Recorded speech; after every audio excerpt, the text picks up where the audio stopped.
And it looks like as we end summer, the last month of summer coming up, the last month and a week, it looks like the bullion banks are starting to position, as I mentioned last week, to go long the precious metals. Long, long, long. What's that going to do to the price? It's going to go uppy, uppy, uppy. All other things considered, unless you have the financial houses going record short, I don't expect that that's going to happen. I think. Welcome to Gold Silver Pros. Hey everybody, this is Rob Kienzle, �GoldSilverPros.com. I'm coming to you on Monday, August 14th, 2023, and this is your weekly market wrap-up. We're going to talk first about what's going on with the economy. The data that we saw last week through the Friday the 11th was somewhat mixed. We had an increase in the amount of consumer credit used. People are putting more money on their credit cards. That increased from 9.5 billion last month to 17.8 billion. Nowhere near the 40-some billion that we saw in some prints earlier this year, but still an increasing amount of credit being added to consumer credit cards, and shows no signs of slowing down. It means consumers don't have money to pay for the basics. Overall, U.S. trade balance fell to a negative 65.5 billion, indicating that there is some deflation in demand because U.S. is sending less money overseas to buy products and services. And we'll show you here in a moment where it looks like, as a result, the Chinese economy is deflating. We'll get into that here in a moment. Looks like we're headed into a deflationary cycle around the world's economies. U.S. wholesale inventories fell by 0.5%. Overall, on the job front, initial jobless claims spiked to 248,000. And that seems to coincide with the less than rosy numbers that we saw in job creation earlier this month with the non-farm payrolls. And when we look at revised number from non-farm payrolls, it's quite possible in the last month the U.S. job market actually receded by 30,000. We'll look for the revisions to come, as they always do. Consumer prices went up 0.2%, which was in line with expectations last month. Not any sort of surprise. The producer price index, the part of the supply chain right before consumers buy products, because producers have to produce them, did rise 0.2%. So we're seeing a little bit of inflation, not much. We're seeing actually more deflation in terms of demand, while we've still had modest inflation in prices. Looking at the economy, we're looking at the Treasury market. Everything shorter than 2-year and U.S. Treasury bonds is over 5%, led by the 6-month, which is 5.495%.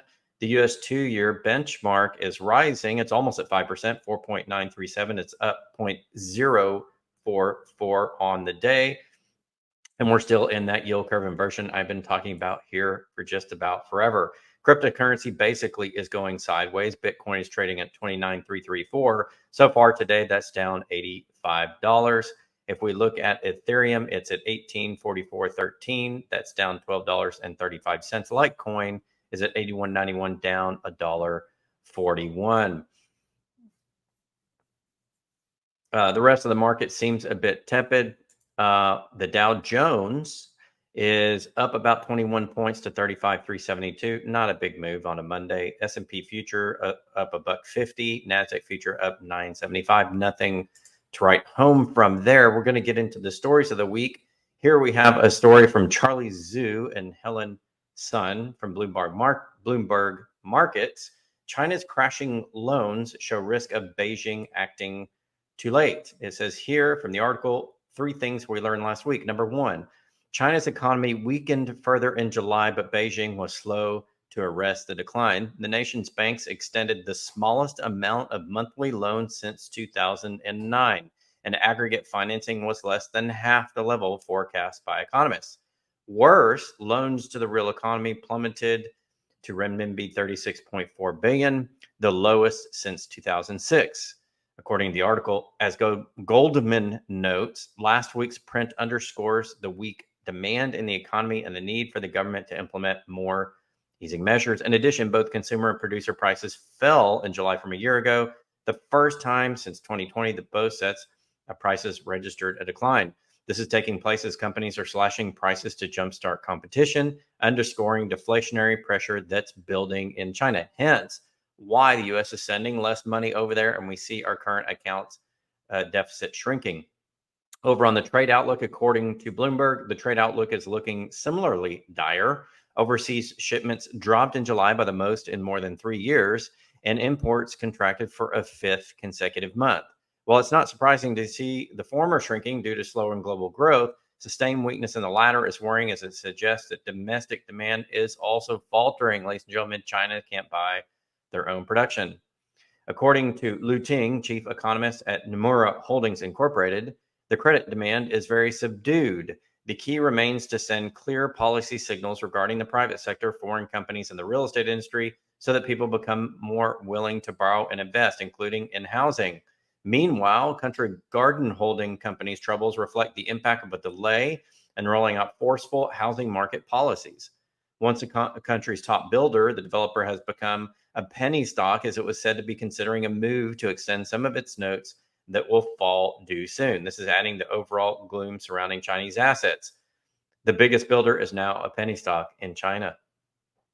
Number 2, elsewhere, anti-corruption campaign aimed at pharmaceutical industry is evoking memories of previous government crackdowns. Local media reported that as of July 26, a number of hospital executives being probed for allegedly violating laws and regulations was double the tally registered from last year. Number 3, given that things are looking so glum, according to Bloomberg, authorities are taking incremental steps to bolster economic growth and contain the risks. The finance ministry said to be looking to allow provincial level governments to raise about 1 trillion yuan, which is the equivalent of 138 billion US dollars, via bond sales to repay the debt of local government financing vehicles and offer off-balance sheet issuers. So they can issue one debt to pay another. Okay. And another bit of good news, the nation has also lifted a ban of group tours to a slew of countries, including US, UK, Australia, and a rebound domestic and global tourism. I don't think that that's going to solve the issue, but it's a nice little move. Well, we've got some reports over here in the US that even though we have a deflating economy in terms of production, rents are surging and back to record highs. Last week's CPI report was surprisingly dovish because, as the article notes, we have discussed extensively in the past years, rent inflation, which is the biggest variable in CPI's biggest category, shelter, has turned. It is now decelerating sharply. Recall that was 2 years ago, CPI's report subdued and badly lagging prints. That means that on the average across the nation, apartments today are renting for less than they did 1 year ago. This marks a major deceleration from previous years. Unfortunately, there's one big snag with the analysis. It looks like the annual rate of change, not the actual current read of the index, meaning they were talking about a rate of change, not the index itself. The annual rate of change, a favorite indicator of economists, indeed turned negative in July. However, overall, the apartment list rent index continues to surge. In other words, the data is not the indicator they're using for the data is not actually falling the rent. Apartments list rent index may be lagging the price data by a little while, but in other words, the asking rent hit just short of a record high in July, according to Redfin. So we've got some conflicting data, but it looks like the backward-looking indicators of rent data are showing a deceleration over a year. But if you look at the data as of right now, rents are surging very quickly. Prices are getting higher. We'll turn to the shared part of the presentation as we go over the gold and silver markets for you, ladies and gentlemen. We're looking here at CME Gold. And as we look at that market, everybody's trading December. As you can see, 650 contracts came in. We had overall volume on Friday of 122,320 contracts. The exchange for physicals owed to London market, something that Andrew McGuire and I talked about last week as he came on the program Thursday, was 1602 for Friday. For Thursday, it was 3162, and for Wednesday, it was 5,050. The exchange for physical mechanism, where you take a COMEX contract and trade it or move over to the London OTC unallocated market, was spiking last week, particularly on Wednesday, both for gold and silver. We'll show you silver here in a moment. Looking at the settlement data, we see on Friday that you had the 122,320 contracts, fading the price at $2.30. If we go to Thursday, it faded the price about $1.80 on the December contract.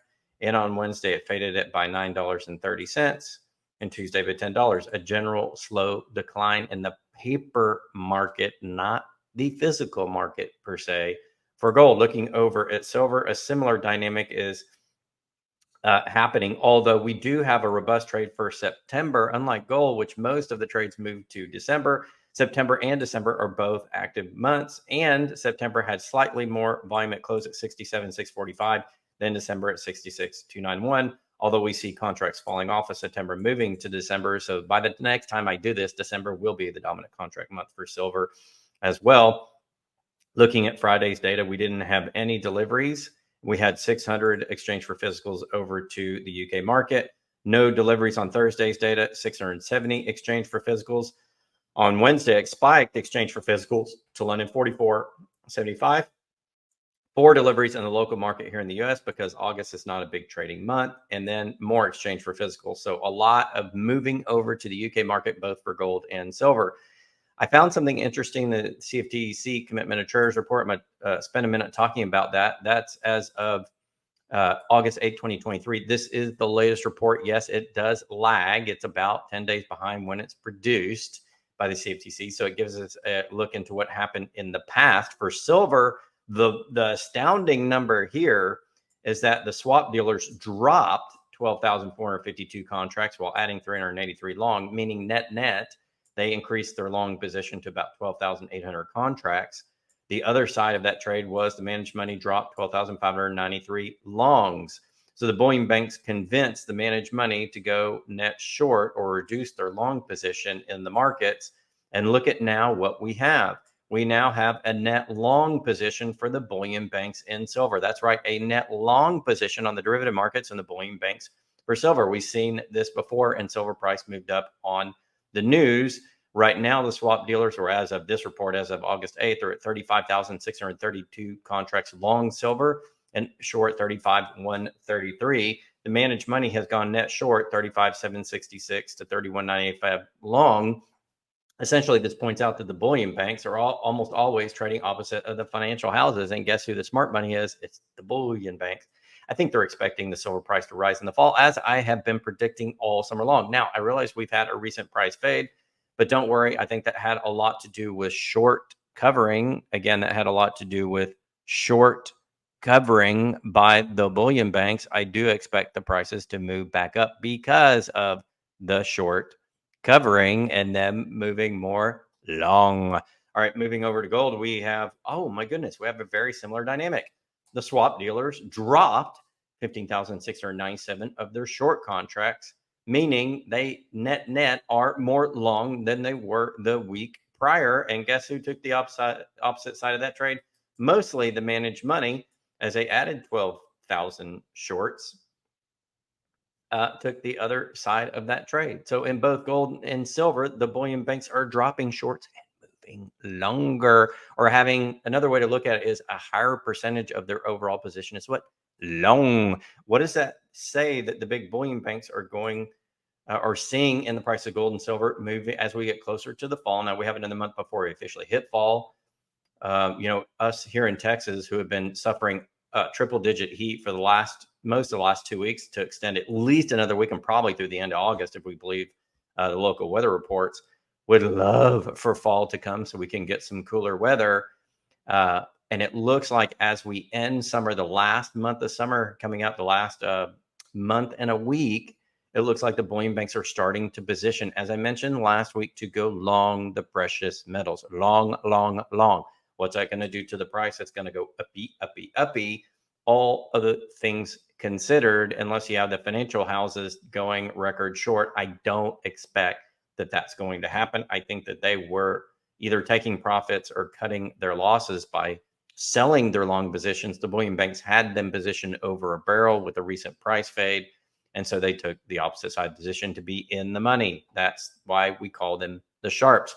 I anticipate this means the dumping of the bullion banks, paper and gold and silver shorts means we're going to have much higher prices in the fall. And I think that coincides with the economic data. We're having deflation. Now, gold does do very well in deflation and inflation. And I think this is a temporary deflation, because I think at some point we're going to have massive inflation come back to the economy. We're in stage 1 of this 3-stage move into a potential hyperinflationary episode with the US dollar. given the fact that the world is dumping the US dollar. We certainly hope that that doesn't happen, but it's a possibility.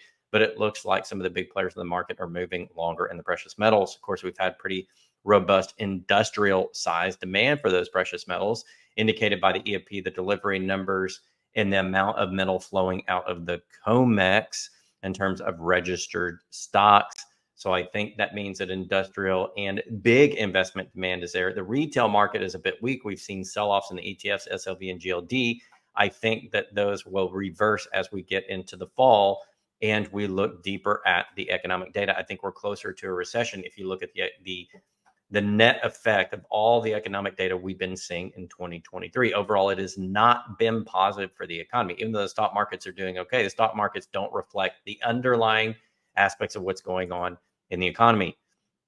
For example, corporate failures have surged. Bank failures have surged. We're starting to see a lot of non-profitable enterprises go under. And I think that's an indication of how much rot there is in the economy and how much excessive capital there was on bad ventures that are now turning the economy down. Stay tuned to this channel as we continue to bring you the best of what's going on in the market with our weekly market wrap-ups. Once again, this is 𝘺𝙀𝘾𝙊𝙀𝙀, Gold, Silver Pros. This is our report for August 14th, 2023.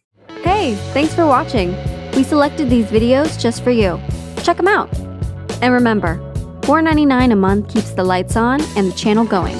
So join our Gold Silver Pro supporter membership. We appreciate your support. Keep stacking.